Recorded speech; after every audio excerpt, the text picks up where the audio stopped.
শালার রবি সিংহ এই শীত আইসে পড়তে গিয়া 10 দিন 15 দিন 20 দিন হয়ে যায় আজগা শালা সুধীর ভাইয়া আর গোসল করে না।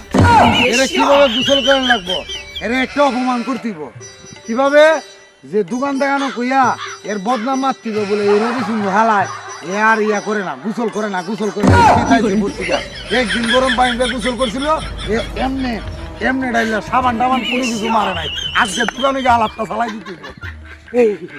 হেই মিয়া, আমি 15 দিন ধরে গোসল করি না, 1 মাস ধরে গোসল করি না। এইটা লইয়া তো আপনি মাথা ব্যথা করার কোনো সমস্যা না।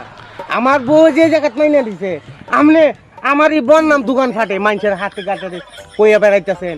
আপনারও কিন্তু গোমর আছে আমার কাছে, আপনার গোমরও কিন্তু আমি বইলে দিব মানুষের কাছে। আমার গোবর হইলে বই দিকে তা কইবে ওরে সালারে খালি তো ফোন যেত না।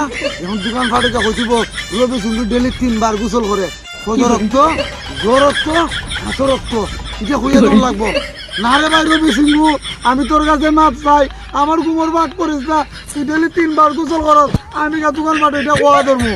ভাই তুই আমি 3 বার গোসল করি কইস না এই কথা ভাই, তুই আমার মানিজ্য তারও বেশি নষ্ট করবে ভাই। আমি তোর পাউডার ধরি ভাই, আমি তোর কুস্তা কোনো কথা লিক করতাম না ভাই। তুই আমার এই কথা আর কইস না, ওই আমার আর ইজ্জত থাকবো না ভাই। প্লিজ আমাকে ক্ষমা করে দে ভাই, প্লিজ আমাকে ক্ষমা করে দে।